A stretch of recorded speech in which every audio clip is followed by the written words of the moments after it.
dos reis, foi que eu nasci, ó Rei Jesus.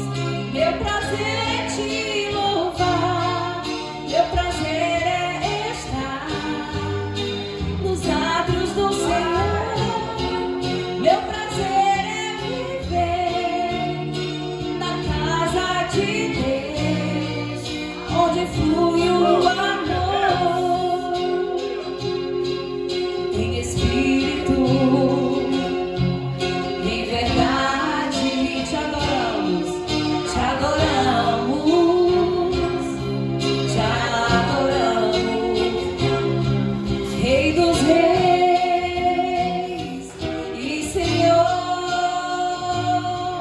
Te entregamos o nosso viver, Rei dos Reis e Senhor. Te entregamos o nosso viver pra te adorar, Rei dos Reis. Foi que eu nasci, ó Rei Jesus. O meu prazer é te louvar, meu prazer é estar nos átrios do Senhor.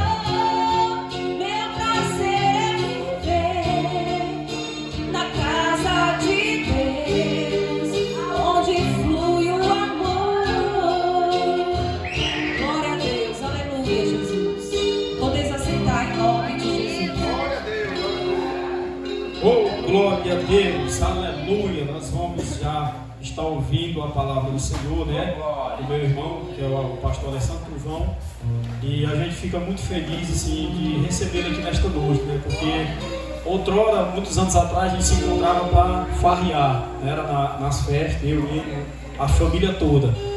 E eu quero dizer para a igreja que a minha família praticamente toda é uma família de profeta. 3 pregadores, né? Praticamente 12 pastores, presbítero, cantor.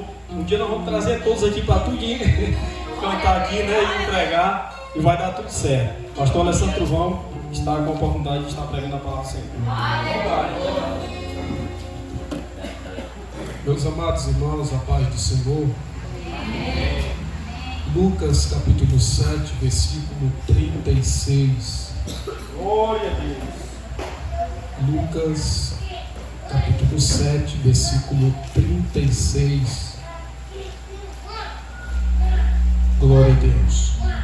Deus abençoe por mais essa oportunidade. Louvei a Deus por mais o privilégio que Deus me deu de poder ministrar a palavra e poder aqui conhecer os irmãos. Eu só estava vendo pelas redes sociais, pela rede social do pastor Clodomir, mas hoje estou vendo com os próprios olhos, fazendo igual Tomé. Hoje estou vendo com os próprios olhos. Tanto como Deus é misericordioso e é bondoso, que essa obra está uma bênção de Deus. Eu não tenho dúvida disso. Há poucos dias, né? Acho que não tem nem 5 meses, não. 3 meses só. Isso é Deus que está no meio de vós. Isso eu não tenho dúvida. E que Deus abençoe o pastor Clodomir. Deus abençoe o Adailton. Deus abençoe toda essa igreja. Aos irmãos que já louvaram. Deus possa abençoar. O versículo de número 36.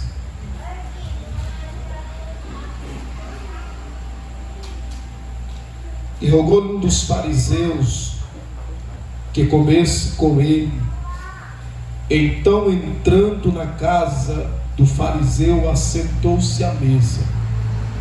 Eis que uma mulher da cidade, uma pecadora, sabendo que ele estava à mesa em casa do fariseu, levou um vaso de alabastro com unguento e, estando por detrás aos seus pés, chorando, começou a regar-lhe os pés com lágrimas e enxugava com seus cabelos, beijava-lhe os pés e ungia com unguento.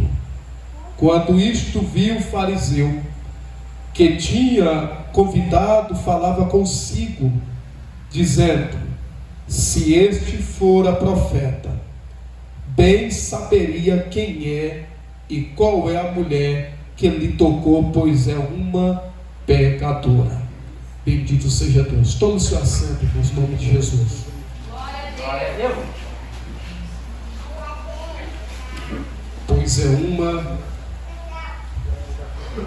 Eu preguei essa semana sobre essa mesma mensagem, semana passada.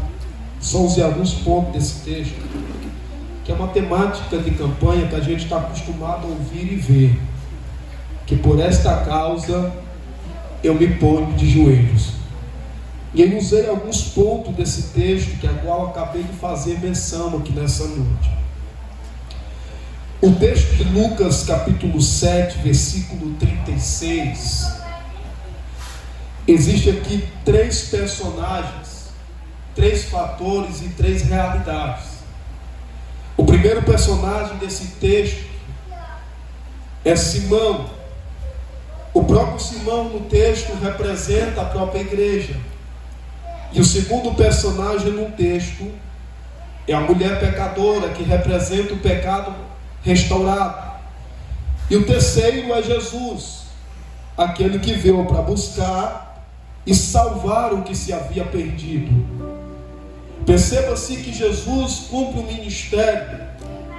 O ministério, este ministério terreno, aonde Jesus manifestaria todas as suas obras, pregaria sobre o seu reino, curaria os enfermos, libertava os endemoniados e mudava muitas vidas através da pregação da sua palavra. A pregação que Jesus pregava era uma pregação que chamava a atenção do povo. Por que chamava a atenção do povo? Preste atenção. Jesus pregava diferente do que a gente prega, da forma que a gente usa. Às vezes a gente usa técnica, às vezes a gente usa uma oratória. Jesus não. Jesus pregava com a autoridade do Espírito. Ao mesmo tempo que Jesus pregava com a autoridade do Espírito, isso causava-se então uma perspectiva sobre a vida das pessoas, porque era comum. Jesus está pregando, de repente o cego ser levado, o cego voltar a enxergar depois que ouvia Jesus pregando. De repente Jesus está pregando, o paralítico ser levado para ouvir Jesus falar o seu sermão e o paralítico voltar andando. Era comum isso no meio quando Jesus pregava. Só que isso causou-se então um alvoroço entre aqueles que ouviam Jesus, a mensagem de Jesus. Porque a pregação de Jesus era diferente da que a gente prega às vezes. A pregação de Jesus é diferente daquilo que a gente às vezes fala. Porque às vezes a gente fala que Deus cura o cego, mas às vezes tem dúvida quando oramos pelo cego. Jesus não. Jesus pregava e mostrava o poder que tem a sua palavra ao mesmo tempo. As pessoas eram impactadas pela forma que Jesus pregava, até o ponto disso se alastrar tanto, isso ser anunciado tanto, ser tanto testemunhado pelas pessoas, que isso causa-se então um interesse interno e pessoal no meio dos fariseus. O que os fariseus querem com Jesus dentro de casa, irmão? Isso era impossível. Isso era impossível Jesus sentar na mesa com o fariseu. Não por causa de Jesus, mas por causa do fariseu. Porque ele sempre entrava em contradição com aquilo que Jesus pregava. Só que de repente, Jesus é surpreendido por um convite. Nada mais e nada menos do que o próprio Simão convidando Jesus. Qual era o convite de Simão? Senhor, eu convido ao Senhor, eu faço um convite ao Senhor, que o Senhor venha em minha casa, e ali em minha casa, o Senhor participa comigo de um banquete. Olha isso aqui, irmãos. O convite de Simão, ele é até um convite bom, só que o contexto do convite de Simão não era mesa, não era banquete, não era sentar com Jesus. O convite de Simão era provar quem era Jesus dentro da sua casa. Ele colocou Jesus como se fosse num beco, diz o ditado que nós usamos, em uma estrada de fogo. Vou provar quem ele é. De tanto eu ouvir mensagem que ele pregou, testemunho acerca do que ele fez, do que ele faz, do que ele opera, vou provar quem ele é. É já que eu chego aqui, Jesus vem a convite de Simão. Jesus chega na casa de Simão, não tem nenhuma interrogação na casa de Simão quando Jesus chega. Jesus senta. Quando Jesus senta na casa de Simão, na mesa com Simão, de repente a cena muda. O cenário muda. Quem entra em cena agora não é mais Simão, não é mais a mesa. Quem entra em cena agora não é mais os servos. Quem entra em cena agora é uma pecadora. Olha isso aqui, irmãos. Uma pecadora entrou em cena. Qual foi o objetivo da mulher pecadora? Nunca perder a oportunidade que ela tem diante de Deus. Primeiro passo: nunca perder o propósito que ela tem diante de Deus. Ela viu Jesus. Ela não ouviu Jesus. Ela viu Jesus na casa de Simão, sentado na mesa, com os pés para trás. Não era mesa como essa aqui, como a gente está acostumado a sentar. Era tabuleirozinho pequeno no chão. Sentava com os pés para trás. Ela olhou assim e viu Jesus sentado com os pés para trás. O que chamou a atenção da mulher não foi Jesus sentado na mesa e Simão na casa. O que chamou a atenção da mulher quando ela chegou no culto é que o culto já estava pronto. O culto já tinha o melhor pastor, o culto já tinha o melhor dirigente, o culto já tinha o melhor pregador, o culto já tinha o melhor tocador, o culto já tinha tudo, já estava tudo pronto, irmãos. Aonde Jesus entrava, o culto acontecia.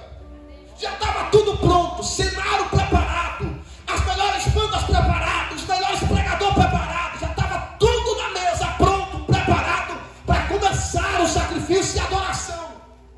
Só que a mulher chega para mudar o culto. Como que essa mulher muda o culto? Ela trouxe para o culto que não tinha no culto. Ela trouxe para a casa de Simão que não tinha na casa de Simão. Quem é que está dizendo? Não é eu, é a própria Bíblia, já que eu digo. Ela trouxe para a casa de Simão que ainda não tinha na casa de Simão. O que é que não tinha na casa de Simão? Entrega. Porque Simão não convidou Jesus só para comer na casa dele.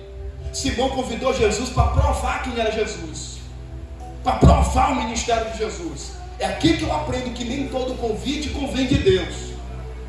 Que nem toda mesa que a gente senta é mesa da comunhão. Simão queria provar, colocar Jesus no estrada de fogo, para provar ele. Só que a mulher entra na cena e muda o ambiente. O que é que a mulher faz? Viu ele com os pés sujos. Olha a intenção, irmão. Essa mulher é uma visionária. Olha a intenção que essa mulher teve. Ela não vai interromper o culto, não vai interromper o ambiente. O que é que ela vai fazer? Não tem como eu entrar na presença de Deus se eu não levar nada para Ele. Glória a Deus. Não tem como eu chegar na casa de Deus e não levar nada para Ele. Por quê, pastor? Porque toda vez que eu chegar na casa de Deus sem levar nada para Ele, eu vou caçar problema na igreja. Eu vou ver falha nas pessoas, eu vou ver erro nas pessoas, eu vou ver a beleza das pessoas, eu vou ver quem está bem calçado, quem está bem vestido. Agora, quem vem para o culto trazendo algo para Deus, não importa quem está cantando, não importa quem está pregando, não importa quem está profetizando. Se Jesus está na casa, o sacrifício vai ser entregue, a obra vai ser concretizada, o nome dele será glorificado. Porque a gente no culto, a gente tem os nossos interesses. Quem é o pregador que vai pregar quarta-feira? Quem é a cantora que vai cantar quarta-feira? Quem é o irmão que vai estar profetizando quarta-feira? Não importa se ele é alto, se ele é pequeno, se ele é baixo, se ele é gordo, se ele é magro, se ele é fino. Jesus usa o vaso que ele quer para profetizar, para pregar, para cantar, para adorar, porque a obra é dele. A mulher trouxe uma lição de moral para Simão. Simão representava a igreja, a mulher representa o pecado na presença de Jesus. na casa de Simão que ele ainda não fez. Ela viu Jesus com os pés sujos. Porque é impossível alguém como Jesus entrar na casa de um religioso e ele permanecer na casa de um religioso com os pés sujos. Simão não lava os pés de Jesus. Simão não orienta os seus servos a honrar Jesus ao entrar na sua casa. Não orienta. Jesus entra, mas ele senta. Ele sempre se acomoda. Ele não coloca nenhuma interrogação.